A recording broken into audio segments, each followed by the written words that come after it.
Okay. Oh, hey, yeah.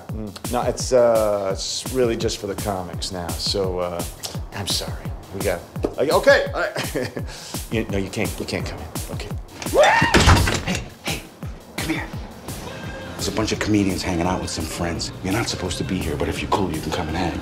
If you've ever been offended by anything, don't come in.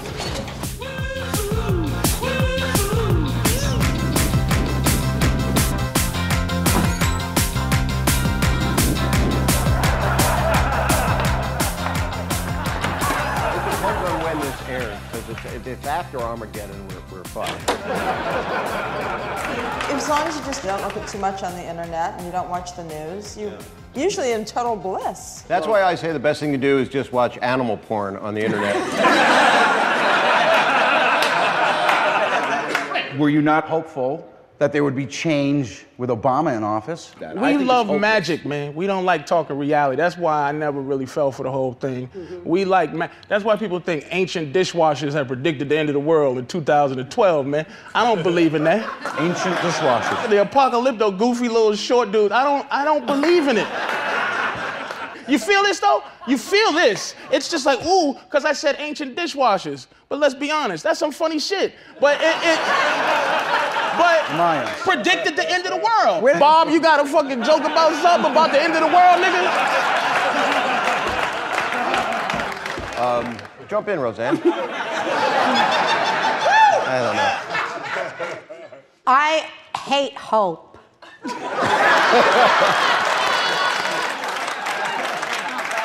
Hope is fucking bullshit. And really, I think anything that takes you out of reality or like fucking dealing with reality is just bullshit, and there for a reason. And if there's anybody who knows, it's you. What, reality? I have my own reality. It's like stark. I don't really search for a lot of meaning or fucking whatever. That's a statement at the loss of hope for people. It ain't a loss of hope for society. Look, the politicians do what they're supposed to do. But let me tell you, when you take a job as a person and you have to tell me, okay, it's my job. I'm gonna give you a fake parking ticket or I'm gonna bash you in your head because I'm told to do that. No matter how much it's your job, you're part of the reason we all gonna get fucked up anyway, so. I got into a little trouble at the airport because, you know, I have a whole issue with the TSA and all that bullshit security, which is a fucking puppet show, let's be honest. It's a joke. It's a total fraud. Well, I've spent a little time in some small windowless rooms because I don't want to be complacent, because complacency is the problem. You know, people just go, oh, well, that's the way it is, and well, that will be the way it is. So, but then, you know, I got to make a flight because every year or two I have a gig. So I just was hot under the collar one day. I was traveling a lot, and they started with the bullshit, and I got a little hissy fit, and the guy goes, hey, I'm just doing my job. And I said, oh, yeah, where's the last time I heard that? Oh, yes, Nuremberg. And boom, right into the little room, you know. But I'm always afraid they'll go up my butt. Like, you know, when they take you, and I was like... Where do you fly? No, the guy, they put me in the little room, and the guy started putting on rubber gloves. I'm like, you can't go in my butt. You can't go in my butt. Because I'm terrified, because who knows what the fuck people are gonna do now. Here's my problem with that whole thing. A fat black bitch that is at the motherfucking gate, right? I mean, Patrice, she's can awful. you name, just say her name. It has to be Tamika, and don't try to set me up to do your white humor for you, nigga. I feel you, Bob. I want to Here's the contact her. problem. I'm gonna call her right now. Our first defense is someone trying to get home at 5 o'clock to see Maury versus somebody who lives, breathes, and eats killing me. And I don't trust them to make my life safe because they're reactive. They're not thinking of things. I think of things all the time on how do I blow up the airport if I'm a terrorist? I still don't understand what the problem is with having people looking inside your ass. I don't understand. I mean, I put Altoids in there, you know? I trick or treat that way. I mean, I just know one thing. When I go through the line, I pick Tamika. Because Tamika loves my white ass because I was on Roseanne. There's that funny white girl from Roseanne! Come on through! This is the way it's gonna be. I'm working with it. Did you ever think that when we were young, you know, back when we were alive, that we would like be going, we would be going to the fucking airport, see the army guys with like guns and badges and shit like this fucking Nazi Germany? Did you ever think it was going to be like that? Well, of course I didn't. Are you telling me? Okay. No, I didn't think that. Hey, Bob, say something attached to what the fuck they just said. All right. Okay. What can come out your ass after that? Let's figure it out. Some chewing gum, nigga? What's coming out your ass, Bob? You're throwing this. Will you fucking... First thing, I have never had the N-word thrown at me more. Really? I like saying nigga. I want to use it. So do I. Exactly. So it's not. And this is the thing. I love the motherfucking word, right? And not cause I love to say call anybody a nigga. I call white women nigga. It just I like that word. Why do you like that word? Can I ask? Because black people ain't getting no money for slavery. We ain't gonna get reparations. What we did have is language. We got to say anything we want, the way we want, which is the reparations, which is the fact that I can say cracker all day and everybody goes, but because that was my payoff. As a black man, I get to say what the fuck I want to white people anytime I want. So are we fucking even yet or what? I mean, I have to say, it's still dangerous to have any kind of opinion that isn't a right-wing opinion. It's still dangerous? Absolutely. I know one thing for sure. When I was, 16 years old, people talked about abortion, and women talked about abortion. It was like, a prideful conversation. It was a conversation about the survival of what a woman's future was. And now I wouldn't fucking start talking about abortion. And I may talk about it here because I know you'll cut the shit out. Oh, no, I ain't. This show is all about you talking about abortion. It's like the fact. As a matter of fact, a little later on, we're going to give you one. Honey, I had mine, and I enjoyed every minute of it. And my boyfriend was Catholic, so you put that in your fucking pipe and smoke it. It was a long fucking time ago. Maybe it's just that it's But dangerous. I wake up every day and I think about how old that baby would be right now. That's how I feel. That's a good point. Hang on. That's an interesting thing you're about to say. I think that maybe it's for women that it's dangerous to have anything but a right-wing opinion. I think it goes like this. Black women can say anything they want. White women can say 95% of things they want. Black guys can say the next level of things they want. And straight white dudes can't say nothing. I want to ask Rosie about this. Speaking of women taking risks. Yeah, I got in a little bit of trouble for that, too. That is fucking It's so hysterical. funny. It's so funny, but like, You are so out there, Rosie. I'll tell you. She looks like Hitler in the picture. Don't I look like Just like Hitler, like you have his face. Thank you. Check out my fucking Hitler shit. That's Hitler. These are little gingerbread Jews, aren't they? Yeah. It's like a Jewish woman, and she's dressed up like Hitler, and he's in drag, Hitler, and he's baking cookies, and he's really proud of them, but also he's looking off into the horizon because he has a dream.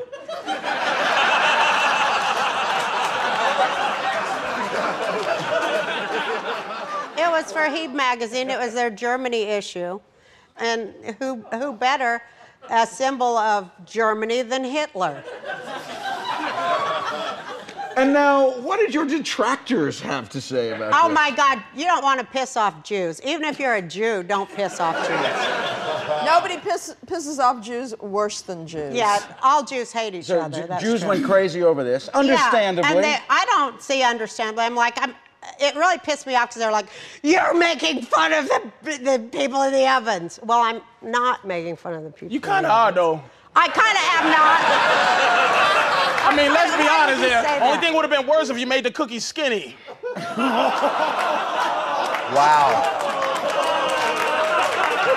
No, that's so not right.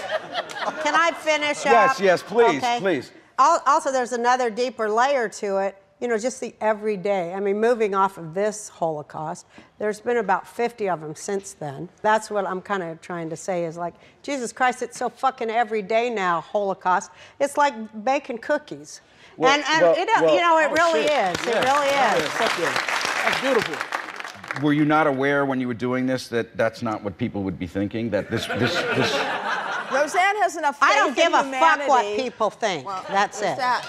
I care what people do. I don't care what they think. That's what I'm trying to say is let's stop the Holocaust. Like when I did sing the Star Spangled Banner, hey, let's care about freedom instead of symbols of freedom for a fucking change. You know what I mean? I don't know. I'm just really old. When you're postmenopausal, man, you're kind of crazy. You've been postmenopausal for a long fucking time. Yeah. You know what's particularly tragic is that you can't be nuanced anymore. That you is can't a really be great point. layered or ironic. Right. That you have to serve it up absolutely blatant. Yeah. Otherwise, people won't get it. And that's what's most disturbing about our culture. That's really true. Most of that, in terms of art and comedy, actually is coming from the left. I agree. So I totally fucking agree. Explain it. Explain something. Because the political correctness thing took over. Right. And now, political correctness, which is a well-intended, meaningful effort to include and to not just casually accept things that we had casually accepted for generations, has been bastardized into some Orwellian sort of... It's just to shut people up. I mean, the left loves to censor people and shut them up. The left and the right, they're the same fucking thing. Yeah, I mean, exactly. It was like years ago when I first started performing, and all these like lesbian feminists in Seattle like surrounded me like I thought they were gonna like scalp me. Fuck, that's hot. Because I was wearing a fucking skirt, and they said, "Do you know what you're doing to the feminist movement?" Yeah. I said, "Yeah, hopefully feminizing it."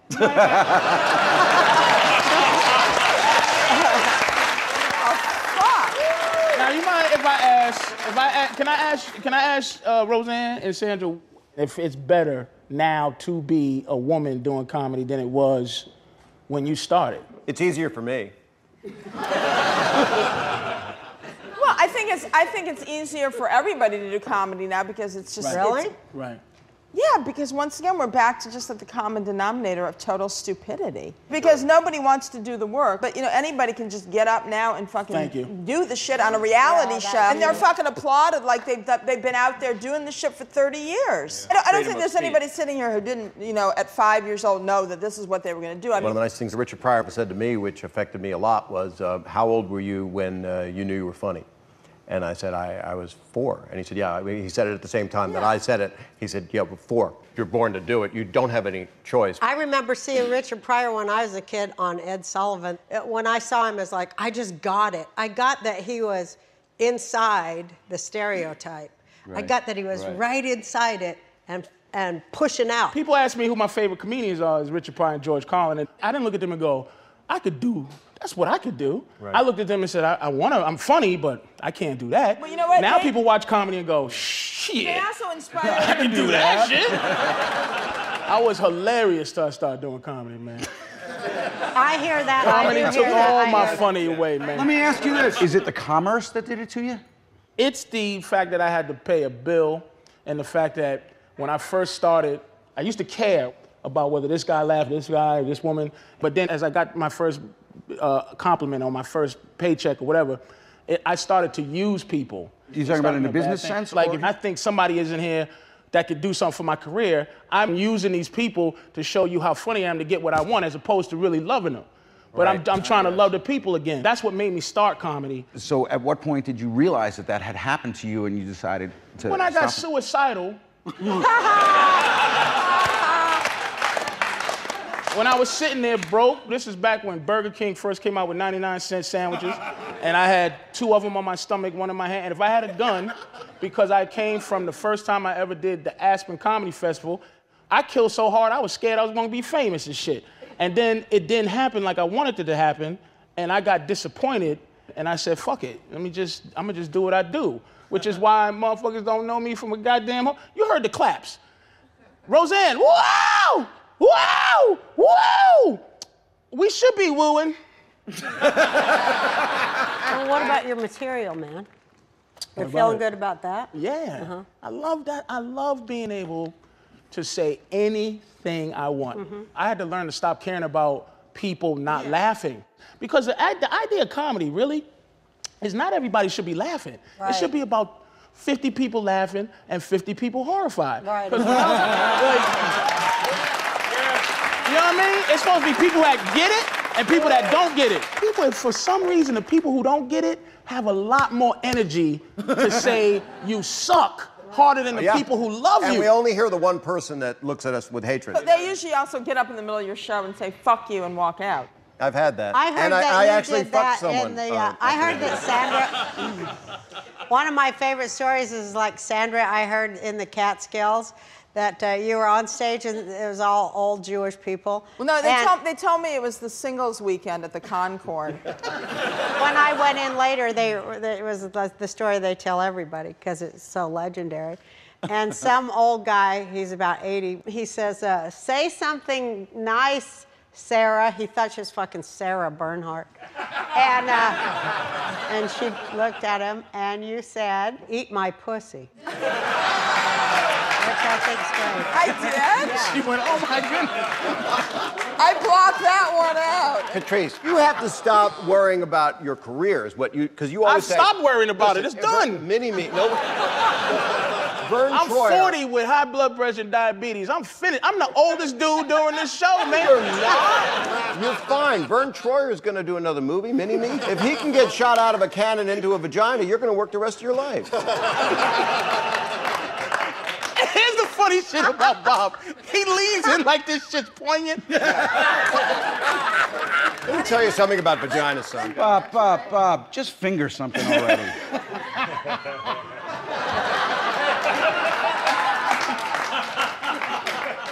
Somebody told me something once that I think about all the time, even though I did get filthy rich. From comedy. But this person said, sometimes you get a choice between being successful and being great. Yeah. With all due respect, as a friend, my suggestion, I have 3 daughters. Why, you trying to fix them up? No, I'm suggesting... Wow, man, you really are cool. I knew this was going to go there. What I'm telling you is you got to get outside yourself. Everybody has to get out of the narcissistic, and I'm a big narcissist. Right. What I'm suggesting to you is have a child. First thing, it's 7 true. minutes, but a child will give you a projection it's outside. 7 minutes? 7 minutes of material immediately. Oh, okay. But it's panel. It's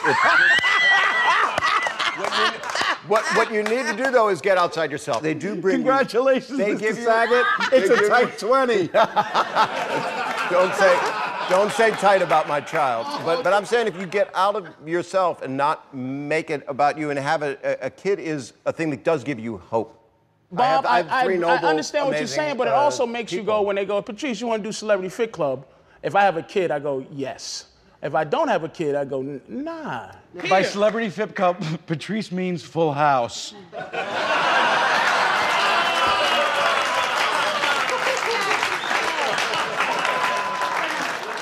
Okay, I did the show. Hello, my name is Bob. I did Full House. Hi, Bob.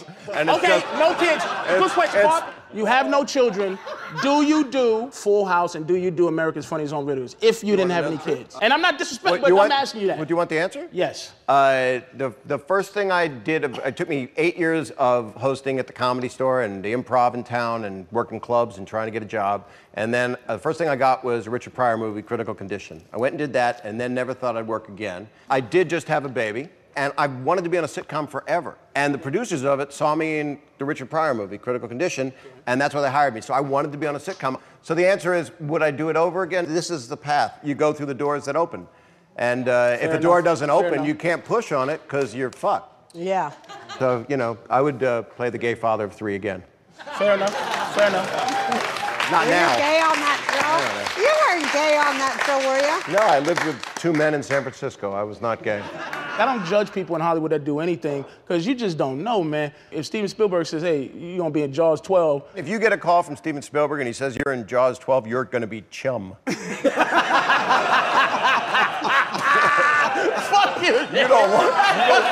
not take it. Don't take that. It'll be the same call that Roseanne gets from Steven Spielberg when he says he loved that picture of you as the Nazi. Oh, yeah. Yeah, that'll happen. Next Shavuos. Did you get like professional trouble from that photo? Oh, I always get in professional trouble. Oh, yeah. You know what? I do what I want to do. I'm so lucky. I do it when I want to do it, and I do it the way I want to do it. I don't kiss nobody's ass because I'm a comic.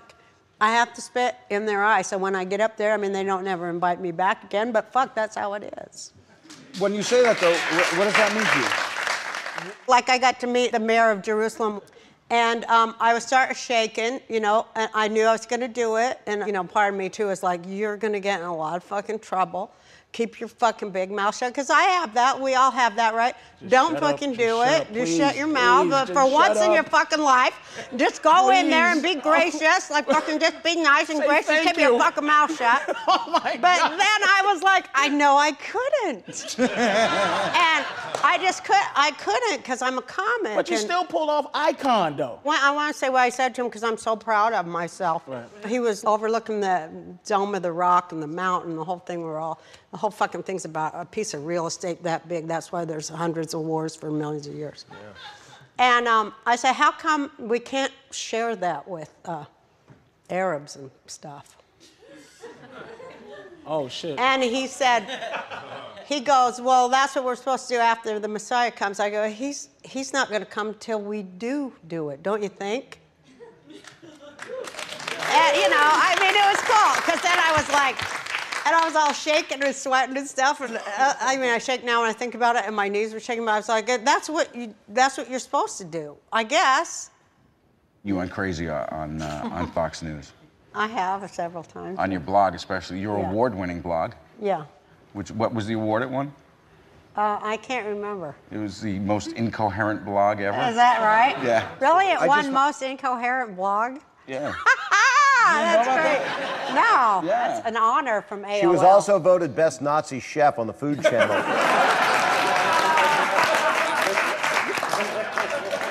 An interesting little tidbit. I was on Fox News promoting something last year, and Ann Coulter literally ran into my arms and told me how much she loved me. And I was like, this is so... Oh, yeah. We made out. It was... My friend Lee Camp is here. Say hello to Lee Camp. Lee Camp is a terrific comedian. Really funny guy. I'm going to run this clip. You'll appreciate this. Oh, cool. Lee, just set it up before I play it, will you? They invited me on to tell jokes, and I did what you did, Roseanne. I was like, fuck telling jokes. So that's what I did. You got to see this. This is when I fell in love. Oh, you were on Fox? Yeah. Not only watch the clip that Lee is on, but then pay attention to what happens after it, just to show you the journalism we're discussing here. Yeah, I'm sure you guys are going to have a lot more jokes for the rest of the campaign here. They just keep coming. What? Can I just ask a question? Sure. What is Fox News? It's just a parade of propaganda, isn't it? It's just a festival of ignorance. Why 1 million people are dead in Iraq? Come on, this is ridiculous. What's the point of this? This is insane. Well, I love people Fox at home. News. Go outside. Go hug your Lee, children. you should be more. Well, Fox you should News be more will be- worried. Love your family. You know. And you should get be more all the worried news that Hillary at Fox. You Clinton can is get running. all the news you and- can at Fox News. All right, thanks. And I guys. think, okay. All right, that's it. All right. We're also talking about Captain Kirk this morning, and he just said.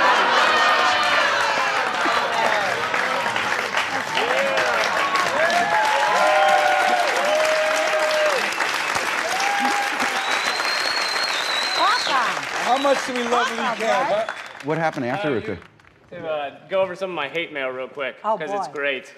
These people are geniuses. They really are. Fuck you for what you said, you commie. You can suck my ball sack and get a haircut, you fag. So, Can I just say my I'm mother had accused- not been in her right mind.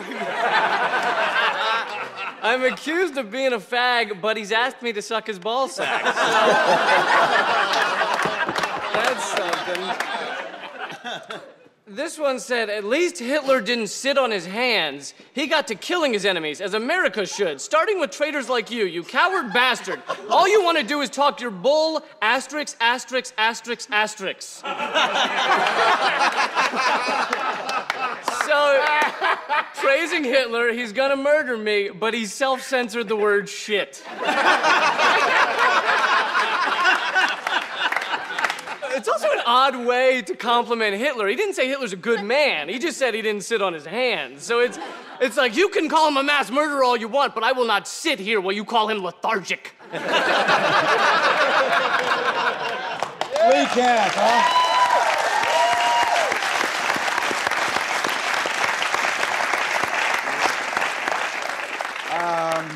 Hey, guys, this has been phenomenal. Thanks for being here. What a great show you've got. Thank you. This is your show, by the way, which I think is exciting Yeah, it is for all of us. exciting. It's exciting for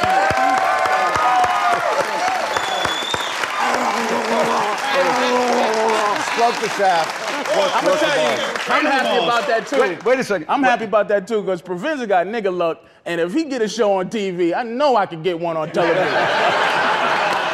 Thank you. Thanks for coming and playing. Hanging out.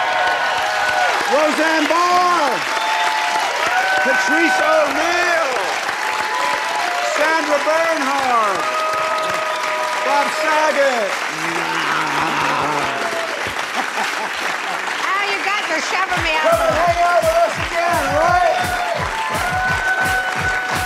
That's really good. Thank you. See what I was trying to tell you? This show's made for you.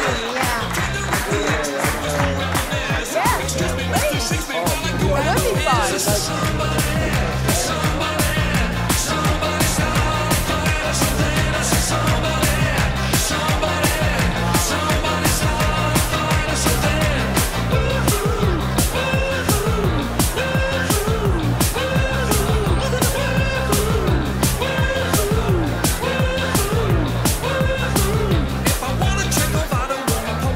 Honey, you are great. You look cute. Wearing just a t-shirt, getting off my tits. The chick